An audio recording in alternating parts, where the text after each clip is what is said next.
Hey everybody, before we get started, I just remind you this episode is brought to you by our patrons like Added to Harp, Higher Comics, Architect 10, Blacklist OG, Carlos, Qua, Jeremy Vasquez, Kylie Denton, Legendary Boss Hunter, Rogue Robin, Shawnee P, some guy named Bob, Soda-san, 0424, Saturday 23, Video Gamer 75, and Zach Reed. If you like what we do and want to see more, consider supporting us on Patreon. You can get access to episodes early and lots of other goodies, and it really helps us out. Thank you for support, everybody.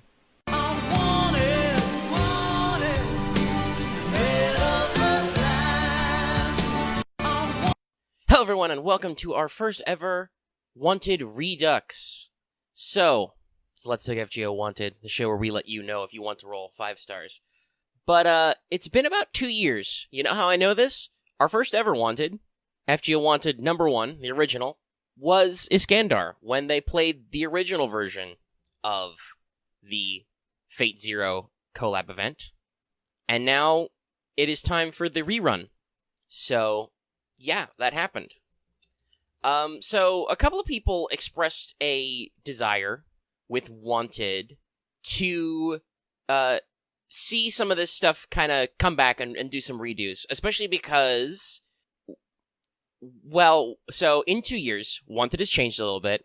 I've gotten a little bit bigger, I've gotten a little more sure of my format, the usual format, by the way, which we'll be following, which is real-life history, Fate lore with a capital L, mechanics, rarity, with some other stuff mixed into those last two. But I've kind of expanded. I've done bigger videos. The original Iskandar Wanted was only 9 minutes long, and probably like 20 of that is the patron credits. You know, a decent chunk at the end. So obviously we've improved a little bit there, and some of these units have improved. I think, well, it probably would have happened already, but Iskandar then would have had his interlude out, but then he had a rank up quest. And we've kind of had other determinations of what's going on with him. There's been more raid ups, more possible banners to roll him on, kind of thing. So I figured that this would be a good time to experiment with occasionally. You know, if it's a unit that's been around for a while and we have done Wanted on them already, we could bring it back up. What I'm calling Wanted Redux. This is a very experimental episode. We're trying different things with the title. We're going to try some slightly different things with our infographic when we switch to that. We're not switched to that right now. We're showing you a mosaic of Alexander the Great. Because I want to spice up that history segment too. But we're going to see some stuff and I want your feedback on it. But let's go ahead and hit up Let's Talk FGO Wanted, the show about usually 5 stars, often of a limited variety, though sometimes other stuff. Because I'm an animal who wants to make more videos that you hopefully want to watch. I shrugged just then. I don't know if you could tell. So we've already talked about the classic formatting, which will break it all down. And, I don't think this video will be super popular, but I hope it will be slightly more popular than its original version and some of my older Wanteds, which a lot of not people watched, which is sad. Yeah, because I got them sorted by date right now. Those first few were pretty weak. I don't think it was until Jolter that Wanted super took off, and even then there's some cruising. It's interesting to see what people are searching for. Anyway, we've faffed enough around. Let's not extend the video over long. This one's already probably going to be decently longer than the original version, because, well, so I'm pretty sure, I haven't double-checked my exact phrasing in a little bit, but I'm pretty sure I basically said that talking about everything Alexander the Great did, who is Iskandar, would take too much time, and it would. Let's just jump into history. Super important figure in history. I cannot stress that enough. I think the biggest things we want to hit on at the high level, before we get into some other details, was that as a military leader, he was undefeated in battle, never lost a battle, and so his tactics are still studied to this day. And the spread of his conquest from... where's a nice... Let me pull up a nice convenient map to see the biggest his empire reached. Let's see. Yeah, all throughout the Achaean Peninsula, mainland of Greece, into Anatolia, into Upper Arabia, Assyria, Babylonia, Persia, down into Egypt, all the way to the Indus River. And before he died, he returned to Babylon. Got all the way to the Indus River Valley. Got all the way to India, trying to seek the Great Outer Sea and the edge of the world before his troops were homesick big babies and wanted to go home. He was like, okay, guys, we'll go home. Marched his ass all the way back to Babylon, before he unfortunately died. Was going to go invade the Arabian Peninsula. Big deal. Yeah, he died at the humble age of 32. Sad, almost. But the other thing is that because he took that Greek culture, Macedon, Greece, and speaking of culture, actually, yeah, it's kind of a big deal. To roll back to his earlier life, Alexander was tutored by the famous philosopher Aristotle, and was a huge fan of Homer's works, particularly the Iliad. He was said to always keep a copy of the Iliad with him. He spread out syncretic Greek Hellenistic culture all the way out, like I said, to the Indus Valley. You can find syncretism between Hellenistic culture and Buddhism, Greco-Buddhism as it's called. You can find Hellenistic-style art all over the place, Greek speakers for, miles and miles, as a result of his conquering of Egypt and being named Pharaoh, and then the breaking up of his empire after his death. The Ptolemaic dynasty started, which led to Cleopatra. So a lot of cultural touchstones and a lot of military touchstones are important to him. He founded, I think it's about 20 cities just called Alexandria. The one in Egypt is the most famous, but he did it a lot. Alexander the Great's policy: come to a country, knock over the biggest dude, declare himself king, build an Alexandria. And of course, he's got some mythology too. He was pretty popular in various legends, tales as a historical figure. Have a lot of really interesting things written about him. His mother, Olympias, claimed that her womb was struck by a thunderbolt, so he was actually a descendant of the Big Z, though we're probably pretty sure that didn't happen. That was probably just the thing she said, because maybe she was on the outs with his dad, Philip II, and wanted Alexander to be cool. He might have had a little bit of mommy issues. He left mom at home because she was a little up in his business. But yeah, the basic run of his conquest, starts with kind of unifying Greece, moving into Asia Minor, down into Syria, Egypt, taking Assyrian Babylon, fighting against Darius III, kind of a big deal. Which I believe is what this, mosaic, which is, by the way, a Pompeii mosaic that you're seeing right now on screen. But this is meant to depict the Battle of Issus, where Alexander and Darius, age 3, fought. Alexander the Pretty Great and Darius, age 3. All the way until, popping into the Indus Valley. So, there's not much more to say than that, at least for real-life stuff. We could go on and on. There's so many things, so many battles, so many tactics. He had so much vision and drive. There's a lot of stuff we could do. There's a lot of legends, too. We don't know what happened to his body. Ptolemy borrowed it, basically. Popped off with it. Went somewhere. He had at least one kid. It should be Alexander IV. Tried to retake Macedon, didn't work out. That's a different story. A lot of legacy, a lot of legends, described by people of all kinds of modern cultures. I believe, there is literally a name in Hindi and Urdu now, Sikandar, which is like the Persian Iskandar, which is where Iskandar comes from. So, yeah, pretty big deal. He was one of the 9 worthies. He is believed to encapsulate ideas of chivalry in medieval Europe. All kinds of stuff. So, let's leave history, because if you're interested in this stuff, just start searching on YouTube. You'll find much better put together and more comprehensive stuff. It's just there's so many. And also, I'm a personal fan. Great guy. Really interesting. Let's talk about Fate lore really quick.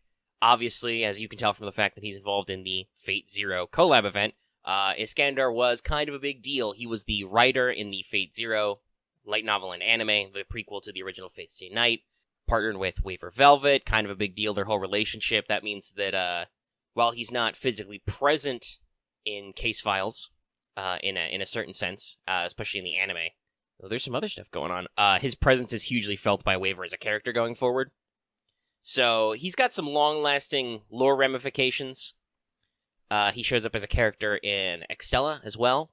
Got a few cameos here and there, but a real big, larger-than-life guy. There's not really too much weirdness with his lore. He's pretty straightforward. He does count as a pharaoh because he did claim that, and he has his name in a cartouche. It's a whole thing. But his lore is not necessarily overcomplicated in Fate. It's pretty straightforward. He's Alexander the Great. He's fucking swole. He's super cool. He's got a great military brain. He still wants to see that Okeanos. He probably would have conquered the world if they let him get away with it. And you will obviously see him as a character in the Fate Zero collab if you haven't seen it already in the original run. So, at least in raw form, this audio is longer than the entire episode of Wanted was in the first place, so hopefully it's more comprehensive. We're going to go ahead and cycle this down and move into those mechanics. Alright, so... Oh, shoot, I just remembered a joke I was going to say in the first half. This is why I should write these down on sticky notes. I was going to say, Iskandar, the character's history is so big, they had to make him twice. Anyway, we're not here to talk about little Alexander. We're going to talk about big Alexander. Alexander the Big. The Big Chungus. Alright, so, Iskandar, he's a rider. He's a 5-star rider. He's limited. You can see all that right there. So, where do those stats stack up, especially now? Well, so attack-wise, he's still pretty in the middle. We've added some more. A lot of those do come out to be a bit stronger than him, but also some don't. You may be surprised, actually, by the way. Like, he's got more attack than, say, Da Vinci Rider does. She's more about spamming, but yeah, it's important. And his HP, though, means that he's still scoring pretty good for a lot of these big boy riders. So, still got some raw stat advantages, especially in his niche as an AoE, probably a sweeper, and a team support unit, especially as we talk about some of the buffs that have happened. He's really much more a complete ally sweep kit. So, he's got a quick Arts Buster deck. His hit counts are pretty low. And I probably didn't talk about this at the time, but, and actually, shoot, I don't actually know if it was up at the time. That might have happened at, like, an interlude campaign or a rank up that hadn't yet. But Iskandar is unique in that his NP charge percentage is adjusted by an interlude. He's the only servant who's got that so far. Quite frankly, a couple more servants could use that, but as you can see, it starts at 0.66, but when you do his interlude, it goes to 0.86. Gains a whole 0.2%, which... for those hit counts, is much, much more robust. He will charge NP off basic attacks, and especially with that 6 hit extra. Honestly, that's probably why his NP charge was a little low. They weren't thinking right with their brain. But with that 6 hit extra, if you do AAQ, you will gain a decent amount of NP out of that. Alright? Especially because that quick card will be boosted a little bit. So, core stats actually got some stuff going for him now. That, like, his NP gain is pretty decent for those hit counts. Still got pretty decent stats overall. So, his interlude is the one that buffs his NP. I'm just showing you the buff version, because I didn't want to double up. So, the final version, after you do his NP interlude, which you're gonna want to do, because it fixes his NP charge, you're looking at a buffed standard Buster AoE, so it goes up to 400%. It decreases enemies' defense, and adds a decrease of their critical rate for 3 turns. For 10% each, maxing at 30%. Not super high percentages, but it is all enemies. It is 3 turns. It's spread out a little bit. This is pretty standard for big sweeping busters. The percentages aren't super high, but it works as a follow-up measure. Limits your enemies' abilities a little bit. You always love to see that critical miss, right? And leaves them open. Also, it's still an 8-hit buster, which means you're going to generate a decent amount of critical stars off that. This is similar to kind of the way Ivan is built, where it's like, okay, you're gonna generate some stars off this buster. And hopefully you can turn them around and do some good stuff with them. So, not much to linger on there NP-wise. It's still pretty basic, nothing super special, but now that it has 2 effects, which can increase with overcharge and stack up, and they are 3 turns, it's got a little bit more spread in his effectiveness. It also, once again, continues definitely kind of what I would say is the team support theme of Iskandar, as you would expect from one of the greatest military commanders of all time. So he still has his first skill, Charisma A, the 10 to 20%. It's vanilla, but it's not bad. If somebody starts with a vanilla Charisma, especially when you've got other team buffs, not the worst. 5-turn cooldown, 20% attack, max out it for 3 turns, pretty decent. Attack buffs, very generic. So normally he has Tactics B. I gotta be honest, I don't know why he doesn't have, like, Tactics A or EX. It's really weird. They're very weird about putting their tactics levels up. But that's increases all allies' NP strength for 1 turn, maxing out at 18%. Not super good. Vanilla Tactics is kind of a bad skill.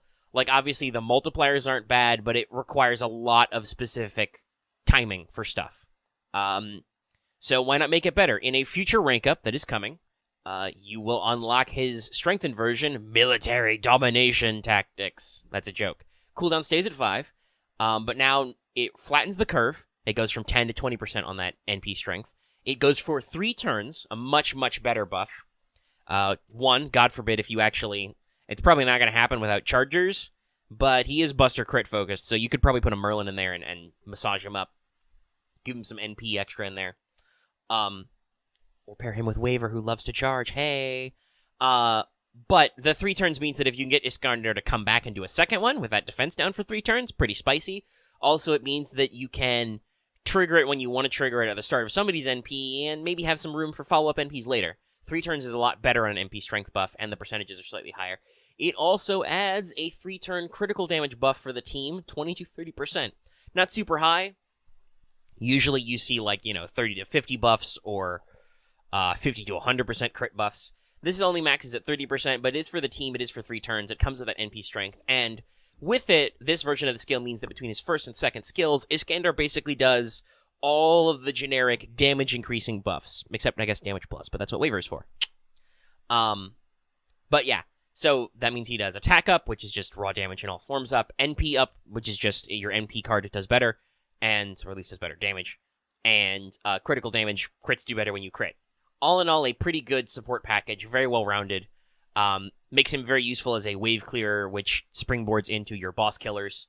We're definitely seeing a trend even now with servants where you have, AoE sweepers ready to bully adds off a boss and soften up the boss before you do a big swing in.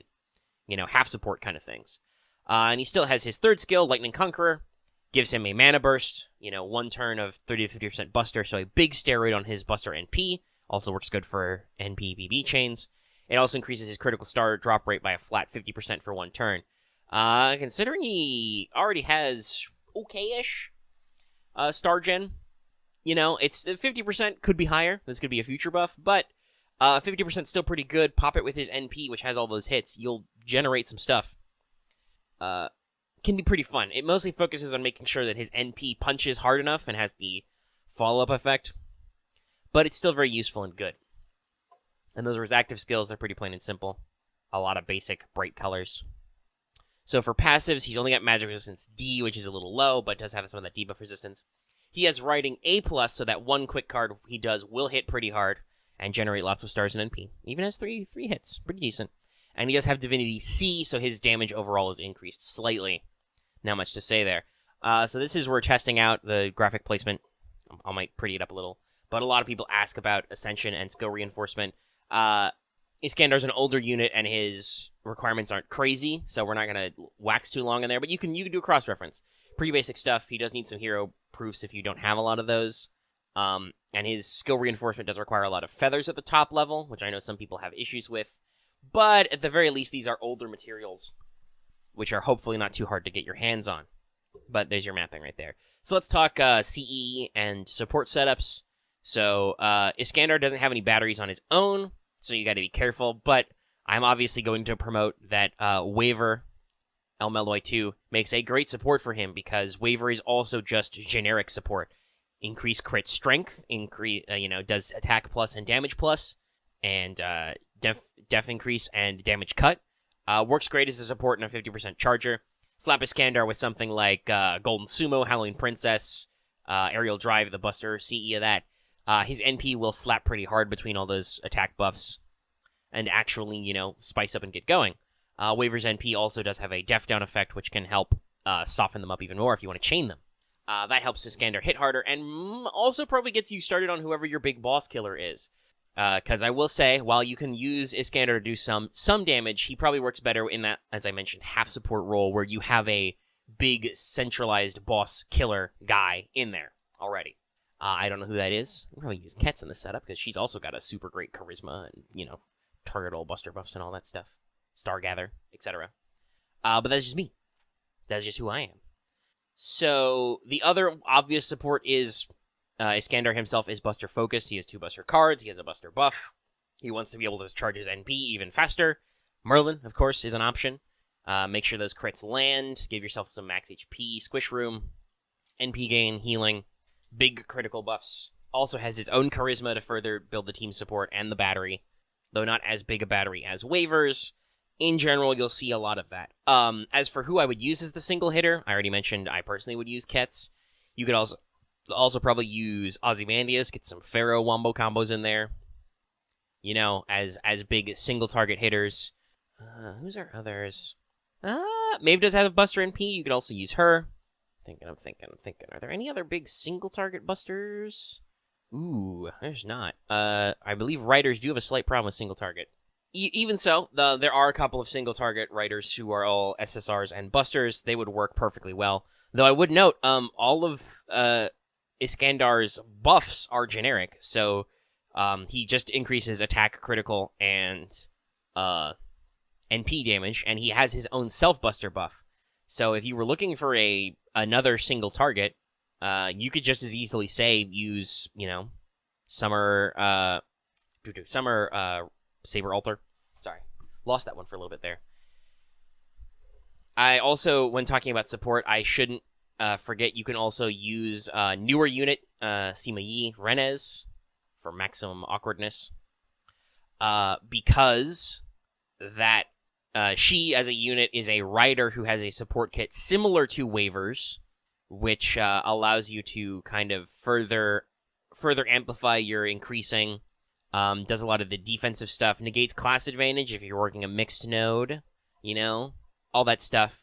Can work as a really interesting support unit who wasn't out in JP anyway, and we didn't know existed yet. So you can look forward to future wombo combos. That's really it.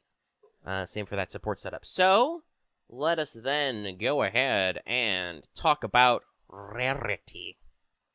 So, and obviously this is banner Rarity, not that. Well, so, guess what? I know I said that a lot of units do have future rate ups, and that changes. Iskandar, not really. He'll obviously still show up on the GSSRs, which will be going to limited only soon. And he tends to come back regularly for Thanksgiving in English. He was there for 2018 and 2019. I expect he'll probably be there for 2020. Maybe, I don't know. Yeah, they did it twice, probably. It's not just a New Year's thing.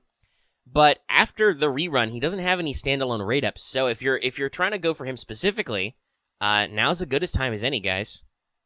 So yeah, keep it in mind. Though I'm sure there will be probably campaigns or other little weirdos or other things that'll pop up and let him in. He shows up and stuff. But okay, so that's our first ever Wanted Redux. We did a redo of a Wanted, a remake, an HD remake. Actually, it probably is slightly more HD. I don't know if I definitely wasn't exporting in 1080p at the time. But yeah, I hope you enjoyed that. We kind of recovered all of Iskandar's new bells and whistles, went over some old ones in some detail, talked about him. Not a bad unit. I'd say he's definitely has a jack of all trades feel. He doesn't do anything in particular super great, but his buffs are generic enough that he can slot into a lot of teams without a lot of stress.